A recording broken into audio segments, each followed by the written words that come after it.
Good morning, everyone. I'm calling this meeting of the Governance Committee to order for April 29th. Unfortunately, today, because of some vacation schedules, we don't have a quorum this morning. So I'm going to go ahead, though, and share my screen, if I can here. And so at least everyone at home can see the agenda. And we will have an informal discussion today on the agenda and get back to business at our next meeting. So the roll call, Councilor Tabor. Here. Councilor Cook, I'm here. Assistant Mayor Kelly and Councilor Lombardi are both out today. So we have 50%, not quite a quorum. Our first order of business today was talking about the training for city volunteers, and the first item was reviewing the draft training manual, which we're in process of currently. I've started the updates from the governance committee discussion at our last meeting, but we're still working through those. And I haven't had a chance to review any changes yet with the legal department. But I'm going to turn it over to the Deputy City Manager, Acting City Manager, Suzanne Woodland. Thank you. At the last meeting where we discussed how to train some of our board and committee members, there were a couple of questions that came up from the committee, and we have some answers and are still working on some additional answers. So first off, confirmed again that through our new policy software, we will be able to push out through our new software, Power DMS, the modules for training. Because of the way the system works, we will probably want to piecemeal or chapter the manual as we send it out so that it's going out in, say, 2-page pieces, so there's not too much to absorb at one time. So I think that's probably the way we'll distribute it. We can have the whole 8-page or whatever, however many pages it winds up being in its entirety on, shall we say, the city clerk website where we discuss boards and committees. But when we go to distribute it, we'll break it into chapters and we'll figure out what seems to make the most logical sense when we look at the next draft, and then push that out individually so that no one's overwhelmed as they're kind of working through making sure they read and sign off on this. So that's piece number one. And then, of course, the whole policy or handbook, all 4 elements or 5 elements or however many it winds up being logically, that will be available on also through this software portal. So we can put it in multiple places to make it as easy as possible for people to have a look at that both before they apply and to confirm that they have read it once they're appointed to whatever committee or board. So there's that kind of practical piece. We had some discussion with the city clerk about oaths of office. And right now, the practice has been that if you are a member of a standing committee, it's in our ordinance book, then a very short oath of office is typically given in the city clerk's office, and she keeps a record of it in a book. Typically, the blue ribbon committees don't go through that formality of process. So kind of 2 parts of that conversation. One, we are still exploring sort of the constitutional or statutory requirements related to that oath of office. So there are certainly some sections of the Constitution, the New Hampshire Constitution, that talk about oaths of office. But it's not clear whether they would apply to all the committees that we typically require an oath of. So we're going to look at that a little further. But regardless, we did have a discussion that it might be of value, regardless if it is required by law, to require it still an oath of office in the city clerk's office, simply as a way to kind of bringing to a committee member's attention that there is a standard of conduct and practice, and we're expecting compliance with that for good governance purposes. And that there might be, value in needing to be in front of the city clerk, making some affirmation in person that you're ready to serve. So those were our kind of two pieces on that. Susan was part of that conversation. Anything else you want to add to that? Well, I think we looked into the statutes, and what's confusing, like everything else, is what applies to cities versus towns, and to what extent it applies to committees. But again, it's probably a best practice, even if it's not, statutorily required. The oath is found in the Constitution, so it references the oath of office that all state officers take. My only other thought in regards to the, overall project is something that has come to my attention as I've gone through the last year or so. We have a standards of conduct and code of ethics for city employees.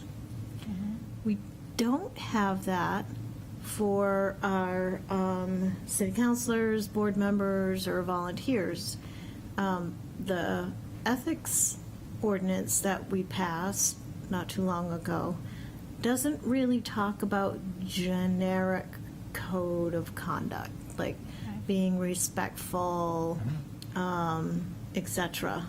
And I wondered if maybe you want to consider having a city policy that reflects or mirrors the code of conduct for city employees that would apply to all city volunteers as well, and that could go into the policy and be part of the training, along with all the other city policies that can be embedded into the training manual.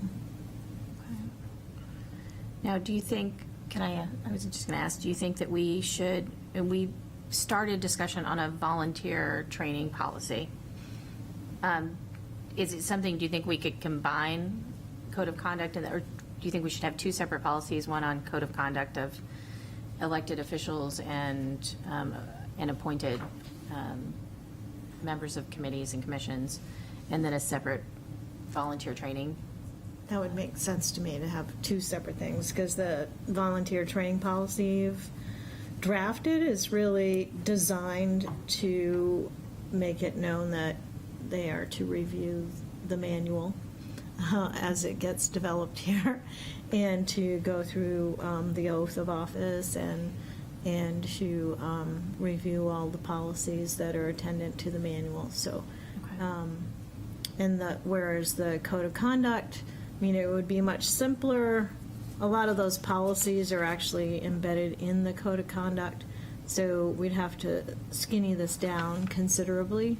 But if you want something that is more not just directed at conflicts of interests, and that it's more directed at conduct overall, you might consider. I know that that's something that has always been the challenge with the code of ethics, is that it's, because of it's an ordinance, it's legal in nature, it has to be very, very much things that are true violations of what is allowed and not allowed due to state law and in the city charter. But a code of conduct as a policy might make some sense then too, because that brings in all the elements that we haven't been able to bring into the code of ethics. Right. Yeah, I know we've had a lot of discussions here about that. Yeah. Yeah.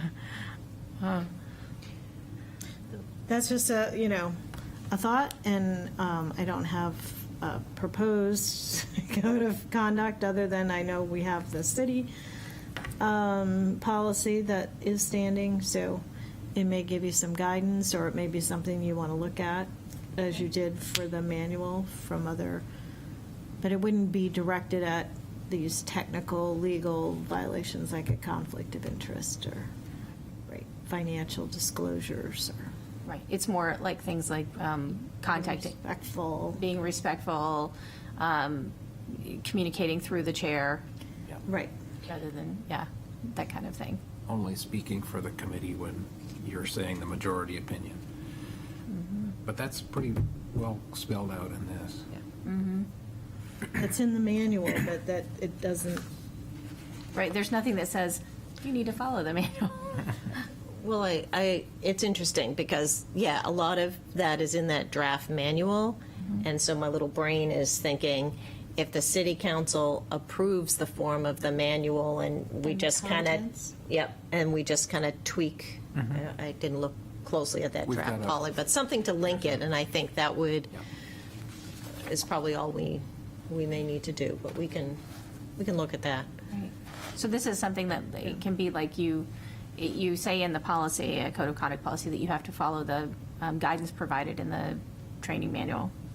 And then it's easy to update the training manual, as needed. But the policy basically says you have to follow the guidance that's provided there. And list out some of the key elements of that. I tend to like less, so I would just, in the volunteer manual, I would put a code of conduct, as it's kind of already there, just title it that. Okay. And then Right. you don't have to have a separate document per se. Yeah, there's call-outs Yeah. for communication policy and social media policy if we just have a well, and call-out. Yeah. that next paragraph with the social media policy is highlighted in my version. I'm not sure who did the Yes, highlighting. I did the highlighting because it was something that we don't have, and so I wasn't sure if we needed it or if it's something that we.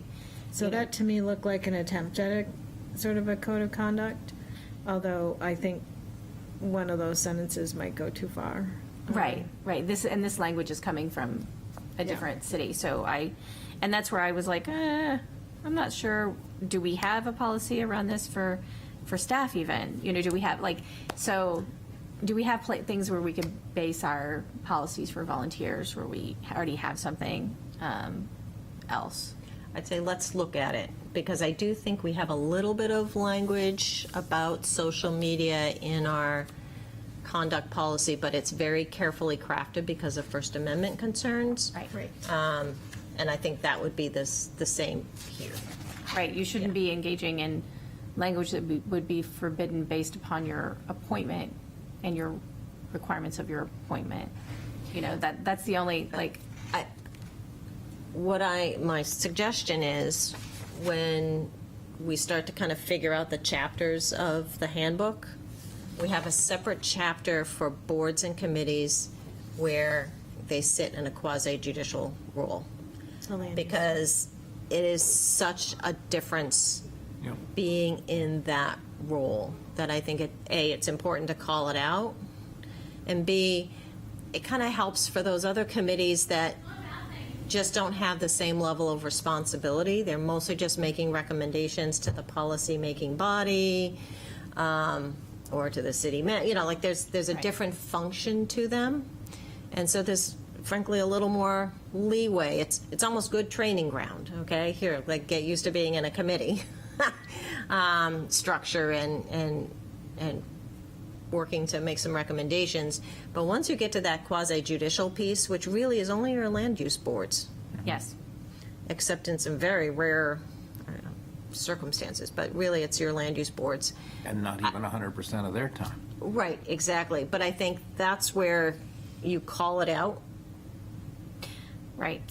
That's what I was thinking about Yeah. in including this the social media policy here, was I was thinking about land use boards and making sure that we identify that public speech on an issue, whether or not it's while you're sitting there, or, things that would be normally forbidden because of your quasi-judicial role are also forbidden on social media. Right, yeah. That's the, Yeah, you can't have the appearance of prejudging. exactly. Or if you are prejudging, then you need to not You sit. have to You need to recuse. recuse. Yeah. Yeah. So that's what should be clear, I think. The tricky part is that the recusal is the personal It's a personal decision. decision, right. And, Well, or unless another member of the board raises the issue and the board votes. I mean, they can do that.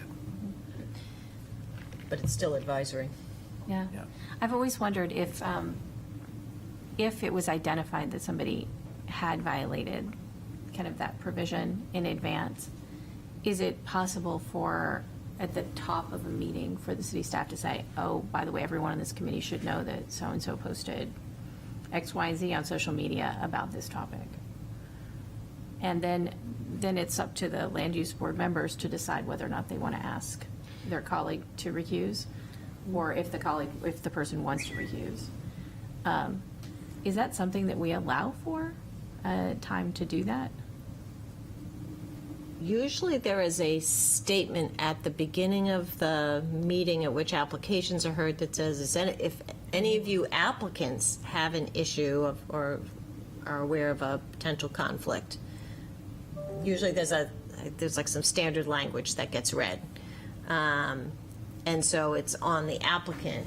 Now, whether the applicant knows of those statements, it has not in the past been the policy for staff to bring forward items of which it is aware. I know there's been some discussion about whether to do that so that the issue is resolved before the application is actually heard, Right. rather than in an appeal later. So that's a conversation we've begun to have. And I wouldn't want to, we could maybe more formally report back out on that process as we look at some draft language. Right, and that's what I'm thinking, is as we are looking at draft language, and maybe Yep. we say, you should identify if you have said anything about this, a topic on social media beforehand, and if you do not self-identify, that someone there could identify that, and it not necessarily be the applicant. Because it's terrible, it would be terrible to find out from the applicant after the fact. That's not when you want to find out in court that somebody, Yeah, we'd prefer not to find out. But the problem also is that with the land use boards, it's, in order for the applicant to preserve their issues on appeal, they need to raise it. And in the context of those hearings for an application, it's generally put on the applicant's burden to raise potential conflict. But that would presume they're aware. right. So, Yeah, that's what I see as the challenge, if they're not aware. And it's not always easy to follow. Social media is tricky because it depends on what someone's profile looks like, whether or not their posts are public or only public to a select group of individuals, right, and I Yeah. wouldn't want to put it on staff to try to monitor people's social media. No. Right. I would think it would be important for staff to have the opportunity to say something if they were aware in advance, and making sure that was clear, that could be highlighted. It'd just be helpful. Anytime you can, in my estimation, it's always better to have all the information on the table in advance. Yes. Yeah. Always. We would generally concur with that. It's just a matter of how it gets there. Yep. Yes. Okay. So we'll work on that. And the electronic communications policy too, I wanted to make sure we reference RSAs around communications there too, that was in here and that we haven't done yet. That's not here yet. So that's where I will schedule a meeting to sit down with you to go through these, or to go through what we need to do Sure. to that. Yeah. Do you have any other? No? No, I was looking, I thought we had language that we worked up in the conflict of interest stuff about the committee, a board's power to address that issue, but I don't see it. No, I seem to remember it was really limited because of free speech. We're really limited in what we can and cannot say. It's going to be carefully drafted. Yes, in the ordinance. And that's the challenge, but you can have a policy that says something else, and then while it may not have the power of removal, which is what the Code of Ethics does have, it at least has, it's at least as an opportunity for a check-in. Yeah, I think it would give the chair, whoever the chair is of a committee, if there is an issue, an opportunity to address that with a member. That makes sense. It's certainly easier if you're debating reappointment of a particular member to say, well, have they followed the policy? Have they been respectful? Right. Mm-hmm. Right. I think that that's important. That is a discussion that we haven't had very often at City Council. We haven't had discussions on many reappointments, appointments. yeah. Yes. But I can see that being an issue at council and having that discussion down the road. Yeah. So is there anything else that we need to be aware of around training, the manual policy, this additional policy, moving forward before our next meeting? I think we're in a good place. I don't think so.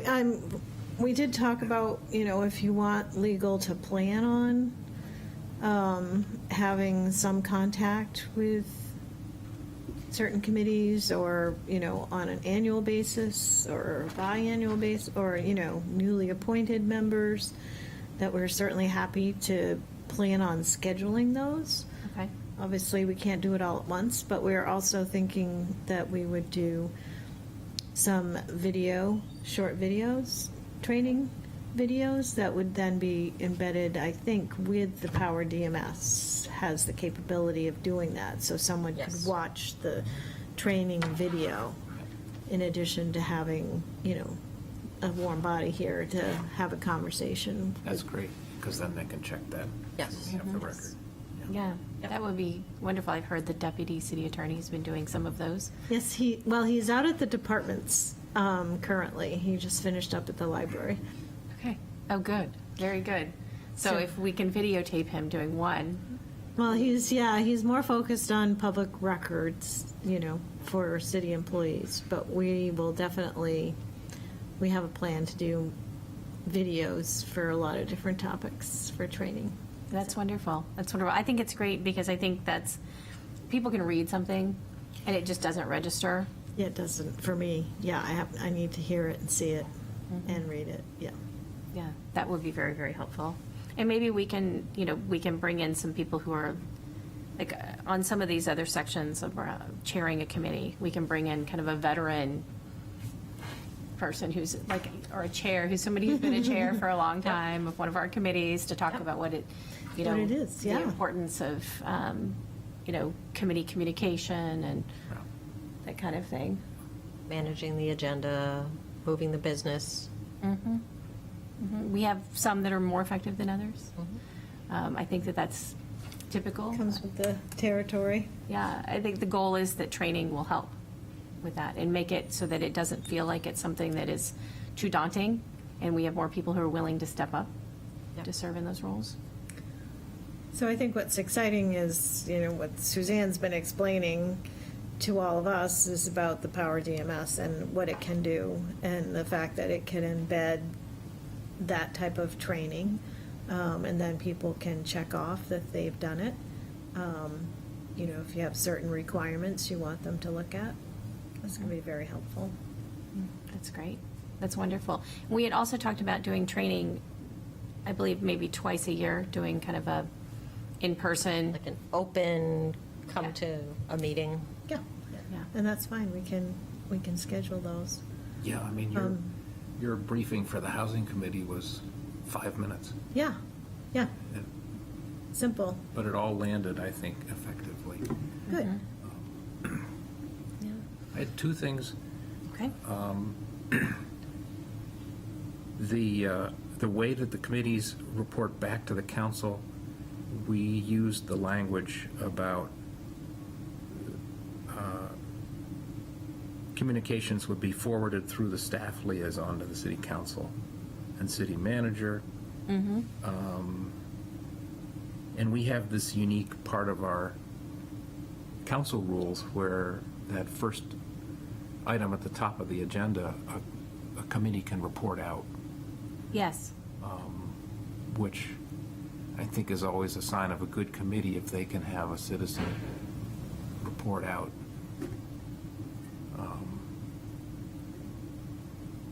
So that's another channel. Okay, so maybe I'll make sure I update that language too on reporting back, so that it says you can report back through your staff liaison or your council liaison or, Or the committee The can committee organize a report. presentation and yeah. committee updates. And then relationship with city staff. I know I've run into this with a couple of committees. This language says,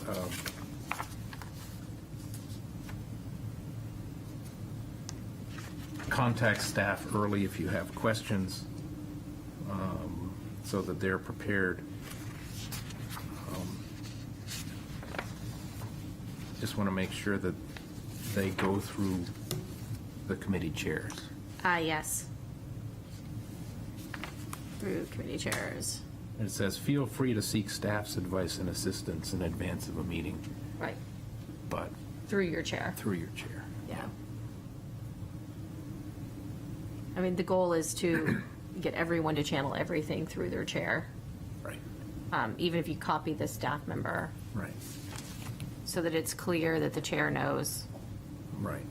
Yeah. Don't leave your chair in the dust behind. That is the goal. And also make sure that you're not overtasking The staff. staff with questions that your chair might be able to answer. Yeah, and I think it's, that's an important dialogue to have, because the chair sometimes says, what's the value of this information that you're going to get versus where the committee is in the process? Exactly. Exactly. You might have one committee member who's just on a tangent. Right. Yeah. So that's fair. Thank you. I will make those changes too. Okay. Is there anything else? And if not, we'll move on to public art, which is the new business for the day. We received this referral from the Public Art Review Committee, requesting us asking us to look at their ordinances, their 2 ordinances, and policy. There's one policy related to public art. And specifically today, I just wanted to go over the request, and so I'm going to see if I can click to that came in, so that everyone sees this. I was privy to their discussion, so I heard what they had said about these things. And frankly, when we created the Public Art Review Committee and updated, we already consolidated 2 policies into one 2 years ago. And then we created the Public Art Review Committee with a separate ordinance to create that committee. What they're asking for here is interesting because it would be a little bit unique in the sense that right now we have the ordinances that establish committees and commissions. And then separately, we have ordinances related to city kind of procedures and policies. And right now, that's why they're separate, because one establishes the Public Art Review Committee and the other one establishes the Present for Art program. But what they're wanting is they're wanting us to combine those and bring in the elements from the policy so that we don't have 3 different governing documents. So we're kind of asking us to do something a little different than we've done in the past as a city. They want funding for public art and the public art ordinance together. And we might just have to create 2 different sections then of that ordinance. because legally they kind of do two different things. But now that we have a public art review committee to review the percent for art program, it might make more sense to do it that way. They are also specifically, there are two different definitions of public art in the two different ordinances. So they're specifically interested in section 1.1701, which is in the percent for art ordinance, I believe, versus the one that's in the new Public Art Review Committee ordinance. And they had specific reasons for that around craftsmanship and original art, and making sure that those references, certain references, are there. And then they are also asking us to change the standard by which we evaluate projects. Currently, we're at a $2 million threshold, and when we hit that $2 million threshold, and that hasn't changed since 2006, since the ordinance was established, whereas inflation has changed considerably, we trigger the public art ordinance. And a great example of this and the challenge around that is the skate park project, which was not supposed to trigger the public art ordinance. But then after the costs kept going up, it technically triggered, but the costs weren't built in on the front end of that because we didn't know it was going to trigger it. So that is a bit challenging for the city to manage. And so they're thinking, well, let's go up to projects that are at 5 million, which in today's dollars would make more sense to trigger it.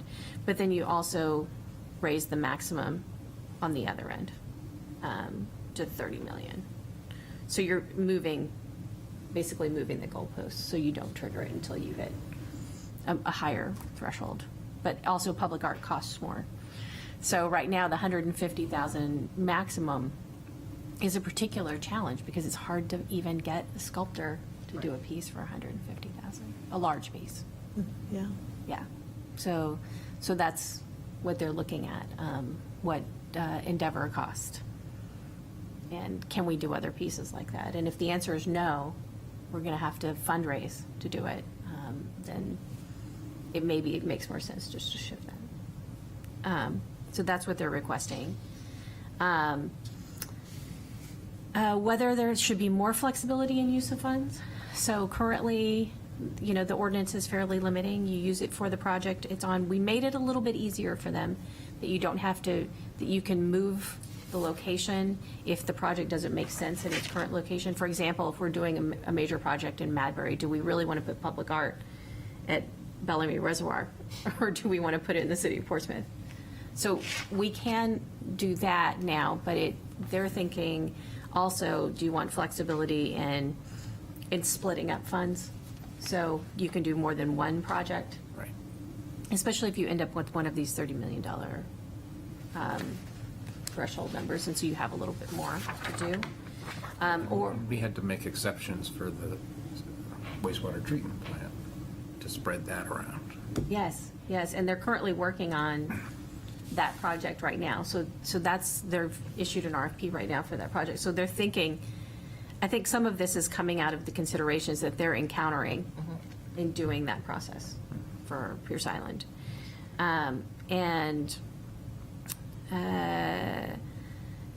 Just then some of it's cleanup, referring back to the park as the standing committee, because a lot of times we say the standing committee. So, but that should be cleared up, I would think, by combining the ordinances anyway. It should be really clear. And clarifying whether or not the city staff member is a voting member of the committee. Currently, it's not terribly clear. There's a staff member assigned to the committee, but it's not clear that they're voting. It's clear that the city council liaison is not a voting member. So they're asking just for us to clarify that, what the intent is. I don't think that they care either way, frankly. They just want it clear. And they also want us to remove the limitations on what public art is. So this is not art that they would be commissioning, but making sure they have the opportunity to do reviews of public art I always say public-facing art because it makes more sense to people, that's in the private realm. So they've been working on relationships with the HDC and the planning board so that their reviews or zoning board and HDC, so that when a art piece comes before the HDC, for example, there's an opportunity to first request a review by the Public Art Review Committee about whether the artistic value of this piece or not. And the applicant would have that opportunity to request that review. And so while it is not public art, it is public art in the sense that it's in the public realm. And it's, even though it's in a private property, making sure that they have that authority to help review. But this is just within the HDC, correct? Yes, it's It for would- the HDC. It would not specific- be No, art on private property that's outside the HDC. no, yeah, just in the HDC, because currently, if you're outside of that, there is no review process. That's why I was just Yes. clarifying for the record that it's It's just not that. written that way, though. It says expand to include public art projects on property subject to land use board approval. Example, HDC, So I think that's the discussion you would have right? in this venue about maybe narrowing that because of the conversation we had last year. Right, as about long as this. there's not, I think the concern is that anytime a land use board can say no to a piece of public art, the Public Art Review Committee would like to serve in that role of providing the additional review and advice. It's not that they're making a decision, being able to provide advice to the land use board on the piece of public art before it is rejected outright. Yes, that's what. Yeah. And that we thought was an overreach. Yeah. Yeah. Yeah. It makes sense that they, Yeah. in an advisory capacity. Yeah, they're entirely in an advisory capacity because they're not, the land use boards clearly have the last call on that, but a lot of land use board members are also interested in having experts on public art provide some guidance. And I think that they want to be able to provide that guidance to them so that, because there have been a few instances where it wasn't just HGC review. I believe there was another, maybe it was zoning board review as well. I may be wrong. Maybe. Where pieces have come before. It's in a setback or something, maybe. Yes, something like that. And the members of the land use committee, look, I don't even know what to say about this or do about, this is not something that I have an expertise in. So just having someone to provide that review, because the Public Art Review Committee also has experience and will, because of installing pieces of public art, what it takes to put a piece in and how permanent that is or not. There's a very big difference between putting a sculpture in the ground and having to site it and put concrete structures and putting, like the Ruth Blay, putting a temporarily affixed mural to a wall that isn't even paint, so it is removable. So, yeah. And then they wanted a section on deaccession. Right. Yeah. So what would we do with deaccessioning? Yeah. Yeah. It's It's challenging. I think they just want the permission to make sure they can deaccession. That they can make recommendations. Frankly, nothing that they decide is binding. It all goes to the council. council, yeah. But they want to make sure that they can make recommendations on deaccessioning artwork if it's That makes sense. it's had its time. Makes sense. Yes. And for some reason wasn't maintained. Conditions change. Yes. Yeah. So that's the request. I wanted to make sure that I went through it here, and if there was anything else that we needed to look at before I asked legal to sit down and start drafting with me changes to bring back to the committee. I just wanted to make sure that there wasn't anything else or initial thoughts so that we didn't waste time and energy in the legal department. So the Public Art Review Committee is a permanent committee, right? Yes. Because a lot of the language of the public art ordinance gives the council 3 or 4 different ways to review a piece of art, which came in handy when Art Speak had gone moribund. So I guess we assume that future mayors are going to keep the Art Review Committee staffed, and appointed, and Yeah. complete. And then you don't need all those different options. But it was interesting to reread that. You know, the council can appoint an expert, they can do an ad hoc committee, they can, they have a whole range of options, which presumably we don't need now. No, I think the goal is to make it more streamlined, this process. Yeah. And not feel like the council shouldn't be spending all that energy if you have a group of experts Right. who can make the recommendation to the council. Well, and you need the curatorial background. You know, that's the key ingredient. I need to leave by 12 in order to go to another meeting, but the one other piece that I didn't see in here in my quick review is that, as I recall reading the Public Art Trust section,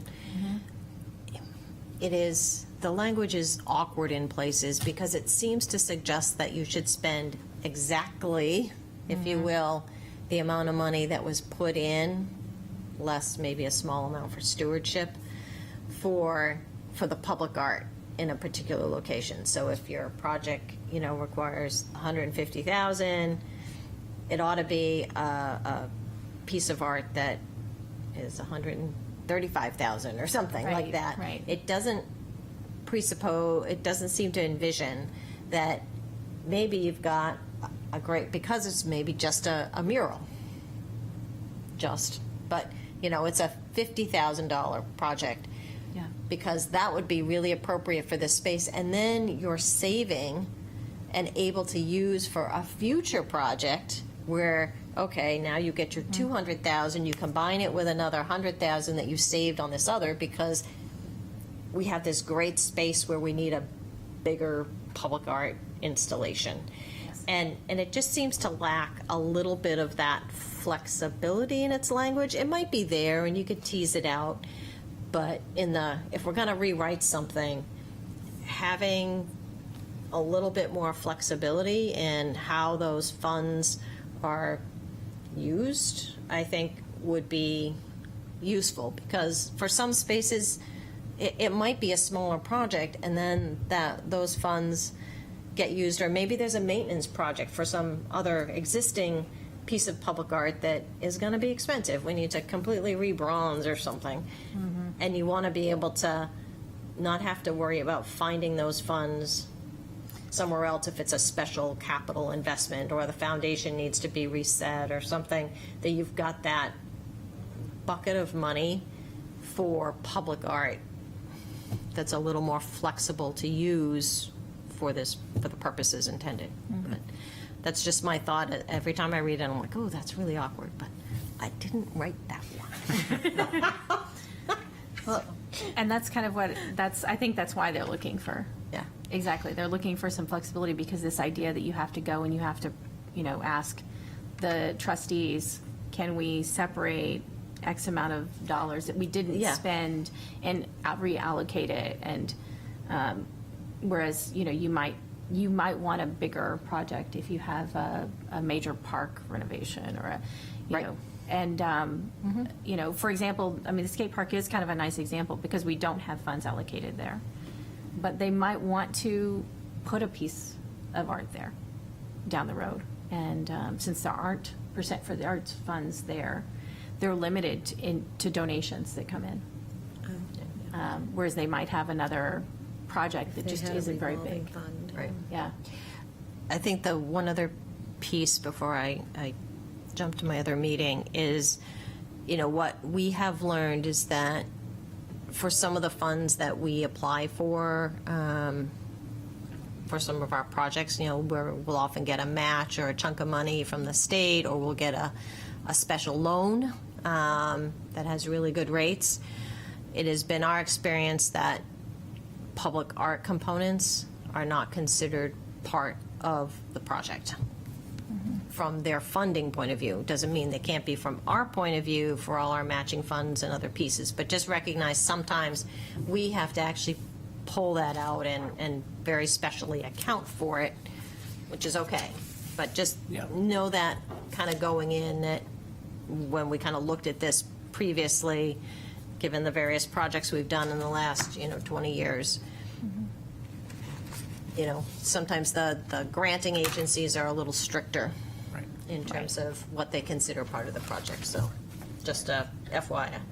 That seems to apply very heavily to water sewer too projects. Yeah. So we need to make sure that that is clear. Yeah, that's Yeah. where we use the state revolving loan fund. Yeah. The most. So we would have to be allocating, make sure we allocated Right. funds out of the general fund or out of Or the somewhere sewer else. fund or the water fund or. Exactly, that comes. Yeah, so just, That's it. Okay. Okay, that's important. just for planning purposes kind of thing. Okay, good. Good. I don't have anything else, Ben, if there's nothing else. Anything else? We're good? Okay.